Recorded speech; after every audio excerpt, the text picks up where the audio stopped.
In this tutorial, we are going to be modeling the Villa Ypsilon by Lassa Architects. So this is a summer residence and has a Ypsilon shaped green roof, as you can see in this image. And the form of the roof creates bifurcating pathways that define the three courtyards that form distinct hemispheres with specific occupancy depending on the sun path of this site. So you have the interior something like this. You have a curtain wall shaped like this on one side, and you also have a water body facing that curtain wall, and you have an accessible green roof, as you can see over here. So let's start modeling this particular form of the Villa Ypsilon. You can also see that some of the plans are available in these photos. So this particular plan has been downloaded, and you can directly import this plan into AutoCAD or into Rhino to trace it. So if you open up the Rhino file, the exercise file that has been provided, it will look somewhat like this. And let's double click on the perspective view to understand what we are looking at right now.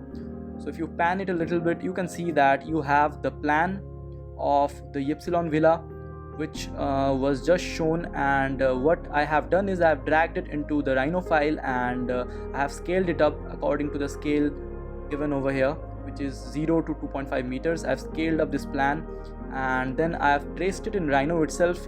You can also trace it in some basic softwares like AutoCAD, but I have traced it in Rhino itself, and I have created layers based on the image that is visible over here. So let's take a look at what layers do we have over here. You can turn off your perspective view, and you can go to your top view, and you can zoom in to this particular line drawing, and you can move to layers over here. So while performing the modeling of this particular building, we will also understand how layers work in Rhino. So it is a very basic setup. So you can go to the layers tab. Over on the right hand side, you have layers. Over here you can just click on layers, and you see that you have so many icons over here. So this first icon that you have, if you move your mouse over, it will say new layer. So that is how you create a new layer over here, and you have all the three layers which are pre-created. So you have the default layer, which is empty over here. You have the all curves layer, which if you use the drop down arrow over here, you can see that it has all these layers, which are essentially the walls and the external envelope that you have, and the swimming pools that you have over here. So you have the external layer, which is this one. You have the walls, which is this one. The green layers that you have the amenities, which are the blue layers, and you have the extra, which are some of the cuts inside, and the floors are marked by purple over here. So these are some of the layers which are pre-included in your Rhino file. Let's see how we can develop this model using these files. So the first thing that we need to do is turn off this particular file that we have, which is the image of the plan. So this particular file is placed in the imported image plan layer that you have, which is the last layer. So you can select that layer, and you can turn it off using the bulb icon that you can see over here. You can just click on that icon and it will turn off. So now that we have a clear knowledge of some of the basic and intermediate commands in Rhino, which I hope you have understood and related to from the previous videos. So now we'll be using some of those commands to create this geometry that we have here. So let's select all the curves that we have, and we'll type in the command planar surface. So let's type in planar surface in the command line, and as you type planar, you can see planar surface appear over here, and you can click on that. So this particular dialog box will pop up, which tells you self-intersecting input curves were found. Use Boolean curve processing. So you just hit on yes, and your entire curve will be turned into one single surface, as you can see. So this entire patch has been turned into one single surface. Just make sure that your top view has the shaded part on, because if the view is in wireframe mode, then it will look like this. Just make sure that it is in shaded view, and the background color you can adjust it according to your own preference. You can keep it white like I have over here from the tools and options, or you can just keep it the gray, which is the default color for Rhino. Now we can go ahead and split up this entire surface using these curves that we have here. So you can select your surface and you can type split. In the command line. And after typing split, you can select this command split over here. You can click on it, and after clicking on it, it will ask you for select cutting objects. So for selecting the cutting objects, you can drag and select all the curves that you have, and you can hit on enter. After you hit on enter, you can click out, and now you can see that all these surfaces have been created individually from one single patch of surface. So now that we have split up our entire floor, we can move out of the top view and we can go into the perspective view. And now the next thing that we'll do is we'll create the plinth for this entire geometry that we have. So for creating the plinth, the first thing that we'll do is we'll turn off all the curves that we can see. So we can go to the all curves layer over here.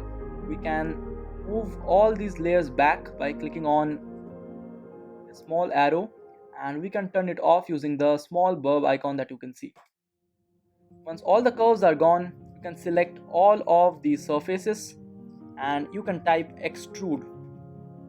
Once you type extrude, we are looking for extrude surface, which spells extrude SRF, and as you can see the command, you can click on it, and for the extrusion we can pan it a little bit and we can see that we are extruding it in the Z direction.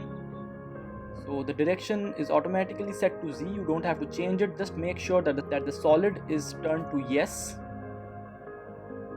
And once you have made sure of that, you can just type in 0.45, which will be our plinth distance, and just hit enter. So once you have extruded the plinth, now what we can do is we can select the plinth polysurfaces and we can create a layer over here named plinth and put all those polysurfaces into the plinth layer. So let's create the plinth layer first. You can select the new layer icon from here, just click on it and you can name it plinth. You can hit enter. Once you have named it plinth, what we can do is we can use the filter option to select just the polysurfaces. So over here on the bottom you have record history and you have filter beside that. You can click on filter, and this is basically the selection filter. So we just need to select polysurfaces, and let's turn all the rest of the options off except for the polysurface option. So we'll be turning all these options off except for the polysurface, and just make sure not to close this, just keep it over here, and we will go ahead and select everything, and only the polysurfaces will be selected. The base surfaces won't be selected.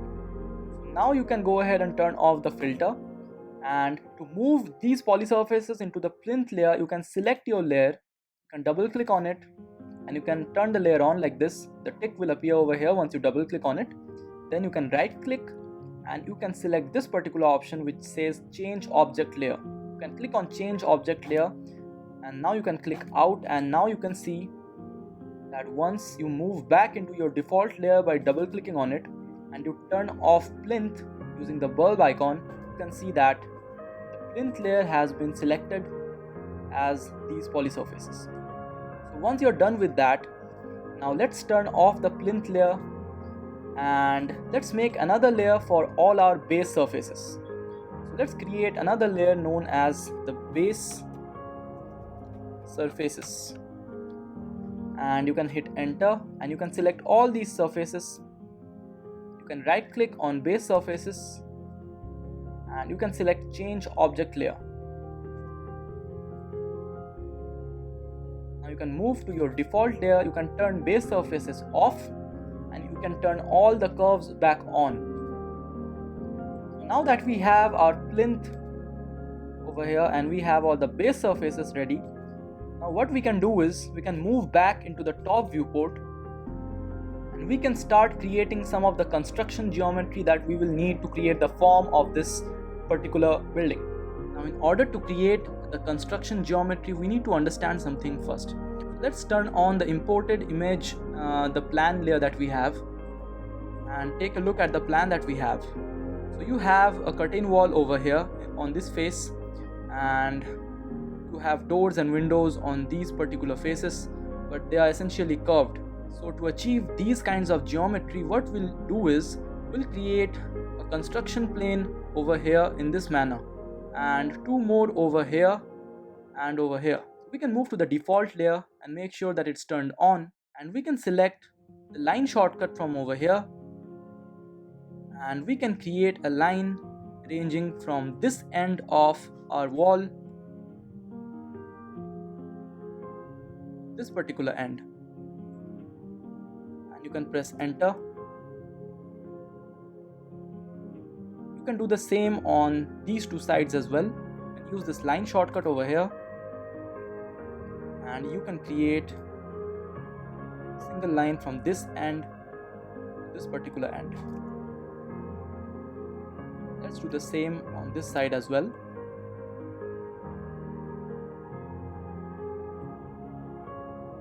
So once you're done creating these three lines, let's create a new layer known as construction geometry.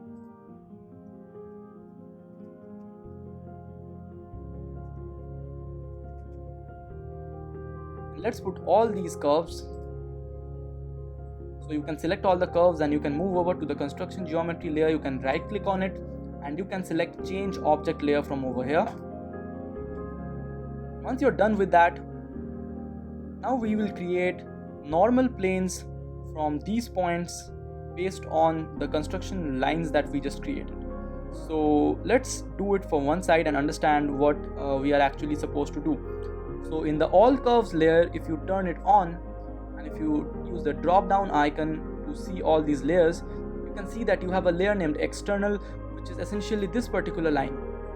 If you turn it off, you can understand. So the external layer that you have, it's this particular line. So you can keep this particular layer on and turn all the rest of it off.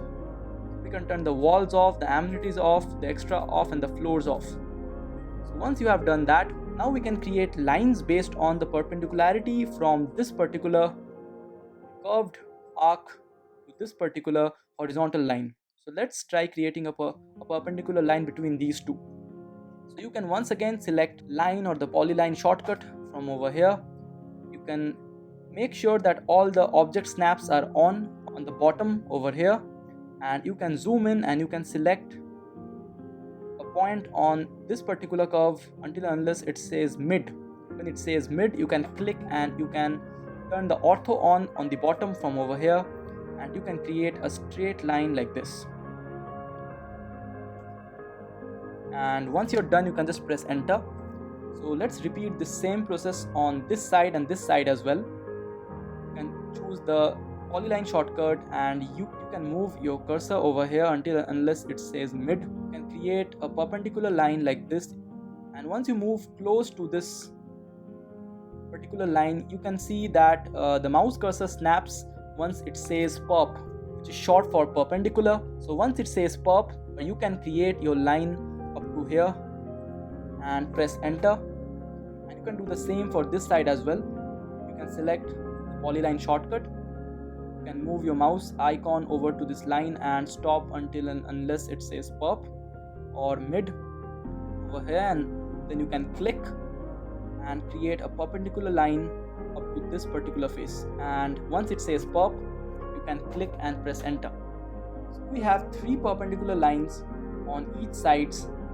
Now we can move back into our perspective window, double click on top and move into our perspective window, and now the next step is we can turn these 3 lines into surfaces.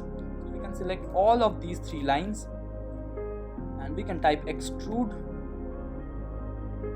and after typing extrude, you can see that the extrude curve commands pops up over here, which is extrude CRV, which is short for extrude curve. You can select that, and as you can see, the extrusion distance is in the Z axis by default, so you can just type in 3 because we'll be creating arcs on these surfaces to a 3 meter height, which is the total height of the structure because it's a ground floor structure. So once you have pressed 3, you can just press enter. Now what we can do is we can create arcs on these particular surfaces from the midpoints. So let's try creating arc on one of these. So you can move over to this shortcut that you have, it says arc. You can use the drop down button and you can select the second option, which is arc start end point on arc. You can select that and you can zoom in and you can create an arc from this particular end, which is the start of the arc, and you can now specify the end of the arc according to the command line, which will be this particular end. Once you're done with that, you can just make sure that the arc is placed on the midpoint over here. So if you move up, the mouse icon will automatically snap and it will say mid. Once it says mid, you can just click and hence your arc is created on this particular surface. So now you can repeat the same function on this one and this one as well. So let's make arcs on these surfaces. Use the arc shortcut from over here.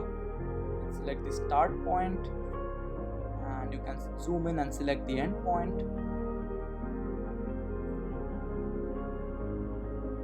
After selecting the end point, you can move till and unless it says mid, and you can click and press enter. Let's do the same process for this particular surface as well. You can select your arc, select the start of the arc, and select the end of the arc.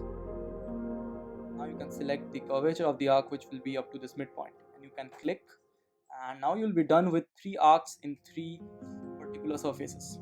Once we have drawn all the arcs on all these 3 surfaces that we have, now what we are going to do is we are going to go over to the external layer that we have, and we can turn on this layer by double clicking on it, so that this particular tick appears and we know that this particular layer is on, and then we can right click on it and you can select this particular option which says select objects.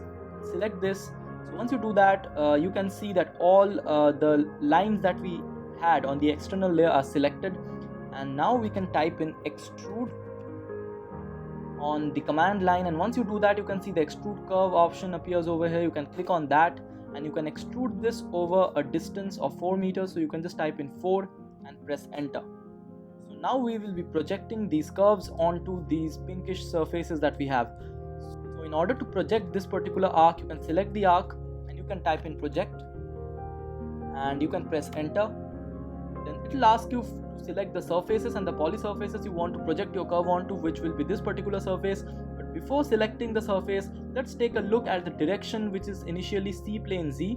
So the direction is initially in the blue axis, in the Z axis. So we need to change that custom. Once you have changed your direction to custom, now we can select our surface, which is this particular surface, and once you're done selecting it, you can hit enter. So once you have hit enter, now it will ask you for the projection direction because we have changed the direction to custom. So now you can actually understand why did we make these perpendicular lines in the first place. So to give the projection direction, you can click on any point on the curve and give it a direction along the curve like this, and click on any other point towards the other end. So let us click over here, and as you can see, once you do that, this particular curve that was on the planar surface has been projected on this curved surface. So now you can repeat this particular process on all these 2 sides as well. So you can select your curve and you can type project and you can press enter. So make sure that the direction is in custom. You can select your surface that you want to project your curve onto and you can hit enter. And now it will ask you for the projection direction, and we will use this perpendicular, the curve that we just made, to give it the projection direction. So you can select any point on the curve and give it a direction like this. So we have projected this curve as well. Now let's repeat the same process over here also. You can select your curve, you can type project and press enter. Now you can select the surface that you want to project your curve onto. So make sure that the direction is in custom and you can hit enter, and you can give it a projection direction like this on this particular curve. Once you are done with this, you can notice that we have now successfully projected the 3 arcs that we made on the 3 external surfaces. Now we can select all these external layers that we have just made and put it into our construction geometry layer. So before doing that, let's click on the default layer and go inside this layer and turn this on. Let's turn off the external layer that we have. We can turn it off by clicking over here.